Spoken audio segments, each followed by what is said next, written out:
안녕하세요. 저는 김진곤입니다. 대학에서 중국 어문학 가르치고 또 세태기 찐 매니아입니다. 저는 세계 테마기행 연출을 맡고 있는 이훈 PD라고 합니다. 반갑습니다. 반갑습니다. 실제로 있었던 일은 아니죠, 삼국지가?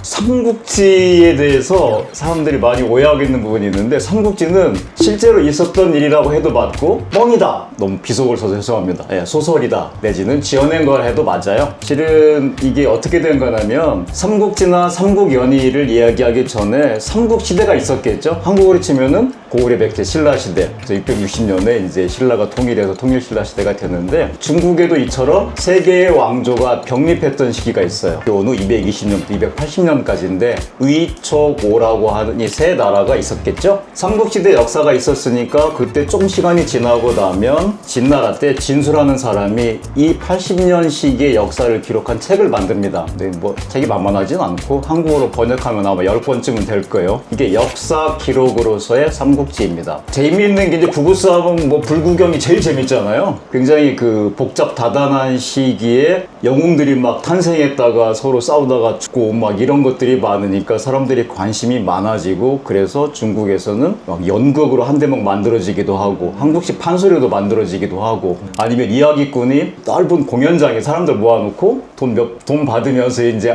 그때 뭐 제갈량이 나와서 뭐 이렇게 이야기로 구현되기도 하고 하던 것이, 원말 명초에 나관중이라는 사람이 이거를 전부 다 종합해가지고 소설책으로 만들었어요. 그게 파퓰러하게, 그러니까 통속적으로 풀어 쓴 삼국지 이야기란 뜻인데, 요걸 이제 한국에 들어오면서 삼국지연의, 삼국지 이렇게 불러주면 구분이 됐을 텐데, 왜 그런지 저 원인의 아마 출판업자들이 기존의 삼국지에 비겨가지고 책을 좀 팔려고 하지 않았나 싶긴 한데, 소설 삼국지도 삼국지, 역사책 삼국지도 삼국지라고 불리게 됐는데 구분해주면 되죠. 역사책 삼국지, 소설 삼국지. 한국에 많이 읽힌 거는 당연히 소설 삼국지겠죠. 그러면 진짜 실제로 도원결이 한 장소가 중국에 똑같이 약간 구라가 들어간 거는, 그걸 어느 장소가 있었는데 찾는 것 자체가 어이없는 짓이죠. 근데 네. 있을 수도 있고 없을 수도 그렇죠. 그렇다면 그 삼국지 역사 기록과 그 연희라는 소설의 내용이 많이 차이가 나나요? 대조해 보면 옛날 중국 사람들도 심심해서 그거 해봐가지고 한 70% 정도는 역사 기록에 있는 걸 적은 것 같고, 한 30% 정도는 나관중이라고 하는 작가가 상상한 것 같아라고 얘기하지만, 그걸 무슨 뭐 칼로 무브에서 정확하게 얘기할 수 있는 건 아니죠. 즉 망하지 않은 걸 망했다고 가정한다거나 죽은 사람을 살려내가지고 하는 거는 없어요. 그러므로 기본적으로 역사 기록에 근거한 작가의 상상력이 발휘된 소설이라고 하는 것과의 정의는 맞는 거죠. 저 같은 경우에는 이제 삼국지 하면 아무래도 적벽대전이잖아요. 그 적벽대전의 위치는 어느 지역? 적벽대전은 양자강에 있어요. 그러니까 무슨 얘기냐면, 네. 적벽대전이 왜 일어났느냐, 208년인가 아마 그때 일어났을 거예요.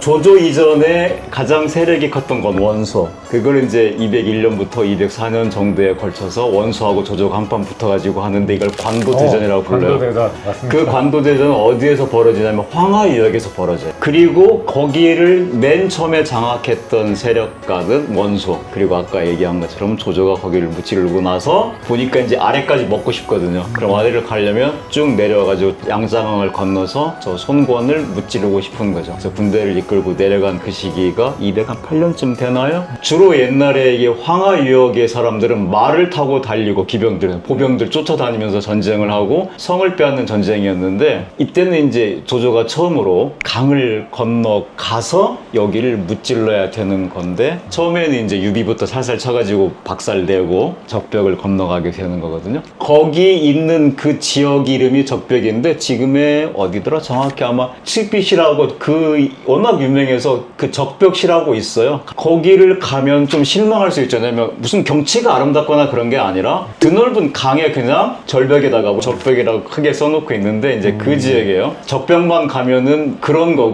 그러니까 조조는 처음으로 강 위에서 이제 배를 몰고 가가지고 수전을 벌인 그런 지역인 거죠. 그거 넘어가면 이제 남부 지역까지 내가 먹으리라 한 그런 거고요. 그래서 이제 적벽을 가려면 가까운 공항에 내려서 뭐 거기를 가거나, 아니면은 거기서 멀지 않은 곳에 형주가 있고, 그 다음에 그 옆에는 또 형주에 남양이라는 곳이 있는데, 거기는 제갈량이 은거하던 곳이고, 거기서 이제 뭐 그 삼고초리 해가지고 유비를 만나서 나오고, 그 다음에 형주에 가가지고 가가지고 그 쫓기던 유비가 말을 타고 도망간 단계가 나온다거나 뭐 정노마가 나온다거나 하는 지역들, 제갈량한테 내 아들을 부탁한다 했던 영안군까지가 한 구역 내에 이렇게 있거든요. 그러니까 그냥 그것도 스토리가 입혀진 가보고 싶어지는데요. 삼국지 관광하고 한 세 가지는 생각해야 돼요. 각지에 흩어져 있다. 두 번째는 내가 생각했던 것처럼 뭔가 아름다운 게 딱 내 눈앞에 펼쳐질 거라는 환상을 버리자. 그런데도 가는 이유는 뭐죠? 그거를 통해서 내가 스토리를 구성해내고 내가 거기다 의미를 부여하는 거죠.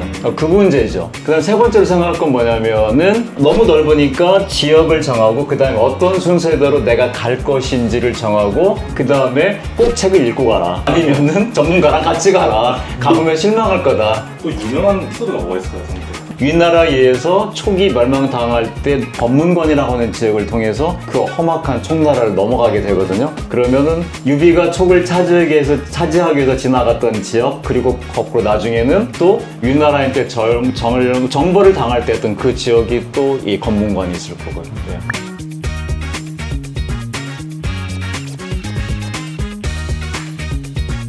삼국지에도 약간 대표적인 좋아하는 음식이라든지 뭐 삼국지에는 애석하게도 먹는 얘기는 별로 안 나와요.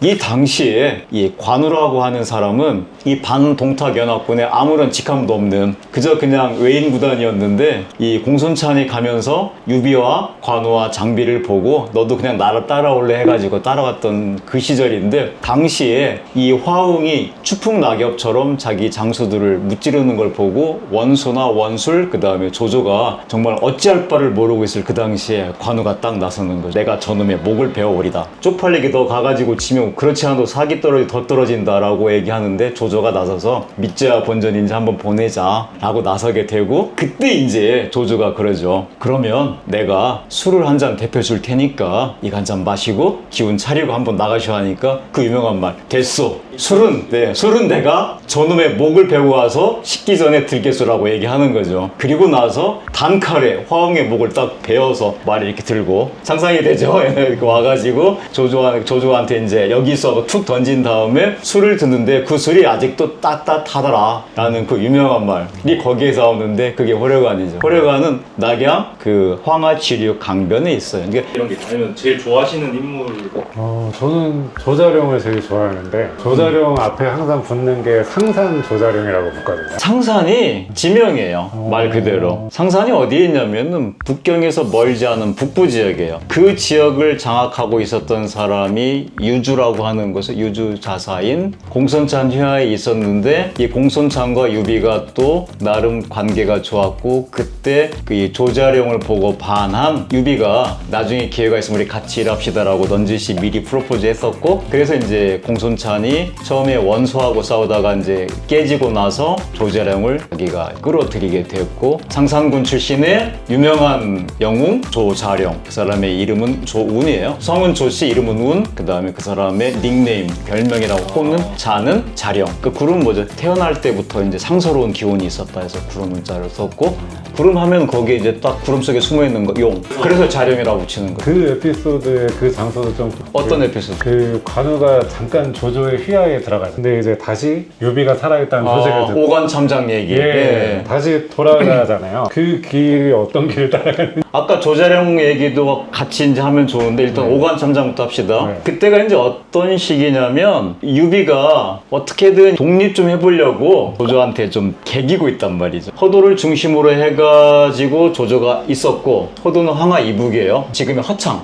그쪽이고, 그 다음에 이제 저쪽 오른쪽에 있었던 그 유비가 조조한테 쫓겨가지고 완전히 박살이 나고, 그러면서 이제 그 당시 유비는 어떻게 하냐면 북쪽에 있는 원소한테 도망가요. 저 좀 받아주세요 라고 도망을 가고, 그런 다음에 관우는 그냥 뭐 나름대로 우리가 좀 이렇게 미사일을 동원해서 변호는 해주지만, 실은 관우는 조조한테 포로로 잡힌 거죠. 안 잡힐 수도 있죠. 싸우다 죽으면 되니까. 싸우다 죽을 수도 있지만은 잡혀가는 이유가, 유비가 걸음아 날 살려라 해가지고 도망가느라고 자기 식구들 다 보고 홀몸으로 도망갔어요. 그러니까 자기의 부인, 뭐 둘째 부인 이렇게 다 있고, 그 다음에 유일한 효력인 아두라고 하는 아들도 있죠. 그러니까 나의 형님의 형수님과 조카를 살리지 않을 수 없다. 이렇게 해가지고 그 조건으로 이제 세 가지 조건을 냈었잖아. 형님이 살아계신 나온데 돌아가겠다. 형수님하고 다 보살펴 줘라. 그리고 어쩌죠 이런 조건을 내걸고 나서 이제 항복을 하죠. 그래서 조조를 따라서 아까 말한 허도로 들어가게 돼요. 그 사이에 이제 이 조조는 소설에 따르면은 이 관우를 자기 편으로 끌어들이기 위해서 온갖 물량 공세, 요즘으로 좀 포르쉐도 사주고 뭐 페라리도 사주고 천리마를 그때 이제 여포가 타던 이 적투마를 선물로 주고 뭐 매일 옷도 새로 맞춰주고 막 명품도 선물해 줬지만 오직 그런 걸 하나도 안 쓰고 전부 다 창고에 쌓아놓고 나는 때가 되면은 형님을 만나러 가리라고 했죠. 근데 그런데 어떤 일이 벌어지냐면 이제 아까 말한 201년부터 이제 관도 대전, 원수하고 조조가 싸울 때 관우가 당신한테 신세를 졌으니까 넘버원 넘버투 장수를 관우가 가서 또 목을 베버려요. 그러면서 이제 소식을 알게 돼서 그럼 어떻게 되겠어요? 허도라는 곳에서 원소가 있는 북쪽으로 가겠죠. 허도에서 황하를 건너서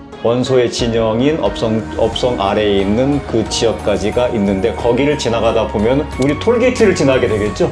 그 톨게이트가 5개가 있어요. 뭐요? 국내동 톨게이트, 그 다음에 뭐 죽전 톨게이트, 뭐 판교 톨게이트 해가지고 5개를 지나면서 자기를 가로막는 장수들의 목을 베버렸다고 하는 건데, 근데 톨게이트를 지나가는 이거 뭐죠? 이거 안 찍고 그냥 마구잡이로 가려고 하니까 당연히 톨게이트 관리자는 막죠. 그리고 통행증 달라고. 안 그러면 뭐 최장거리로 운영요금 보고한다고 하는데 관우는 무식하게 나 통행증 없다고 하면서 상대방의 목을 딱딱딱 베버리는 그게 이제 오간참장입니다. 그 허도에서부터 원소의 본거지가 있는 거기까지 가는 5개가 오간참장이고, 만약에 가려고 한다면 허창을 가셔서 거기서부터 이제 쭉 황하의 남쪽에서 쭉 올라가는 길을 가시고, 그런 다음에 실은 원소 본거지까지는 안 가고 그 아래에서 끝나요. 그 이유가 뭐냐면 이 유비가 눈치를 채고 야 너 지금 오면 너 죽고 나 죽는다. 사람을 보내서 중간에서 딴 데 가서 기다리라 하고 유비도 탈출을 해가지고, 탈출할 때도 기가 막히죠. 원수한테 나한테 군사를 좀 주면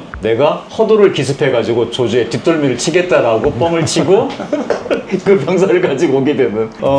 일단은 몇 개의 포인트를 정하자면 중국을 이렇게 커다란 그 사각형의 캔버스라고 하고 마음속으로 이렇게 4등분을 하셔요. 그러면은 오른쪽 위는 조조 원소를 중심으로 하는 지역이었다. 그 다음 왼쪽의 북쪽은 낙양 한나라의 끝물이다. 그 다음에 왼쪽의 아래쪽은 유비 세력권이다. 그 다음에 오른쪽의 아래쪽은 손권의 세력권이다. 그리고 그 당연히 중간 지대는 엄청나게 두고 싸웠을 것이다. 그럼 여기는 굉장히 많은 이야기들이 있었을 것이다. 그래서 여러분들이 만약에 여행을 계획하신다면 2가지로 나누시면 되죠. 한번 그래도 크게 한번 내가 돌아보고 싶다고 하고 하면 2주 정도 시간을 내셔서 서항부터 시작해가지고 성도 이렇게 해서 쭉 강 따라 황하부터 하다가 중간에 양자강을 타면서 또 적벽했던 그 지역을 강물을 따라가면서 크루즈를 타고 보시고 또 내려가지고 보시고 남쪽으로 다시 북으로 올라가는 형태로 해서 이렇게 이제 항주쯤에서 나오시는 코스가 있고, 아니면 이제 성도와 장안을 중심으로, 즉 요즘에 시안과 정두죠 중심으로 이제 보면은 청나라 중심으로 보고 그렇게 할 거다. 그 다음에 이제 위나라 중심으로 보면 아까 뭐 허창, 허도, 그 다음에 업성 이런 지역을 보고 그렇게 했는데 속사를 보고 싶으면 그냥 미디어 길에서 온더길이나 세태길을 보십시오. 나이 50, 60이 되면 몸이 첫째입니다. 그래서 괜히 힘든 데 가지 마시고 돈을 좀 많이 쓰시고 비싼 돈 내시고 여유있게 가시고 아낄 걸 아끼시고 그렇게 하셔가지고 재밌고 여유있게 여행을 하시고요. 개인적으로 가가지고 숨겨진 속사를 발견한다고 하는 거는 그건 환상에 불과합니다. 절대 안 됩니다. 그건 이 온더길 팀에서 할 겁니다. 절대 안 되고요. 세태기는 영원히 여러분이 가보시지 못하는 걸 그냥 작정하고 팀으로 가가지고 속사를 비벼보고 그거조차도 미리 코디네이트 하고 한 것이기 때문에 여행에 대한 환상 우리가 버리자. 혼자 가면 잘 볼 것이다. 아닙니다. 개고생합니다. 오늘 고생 많으셨어요. 아닙니다.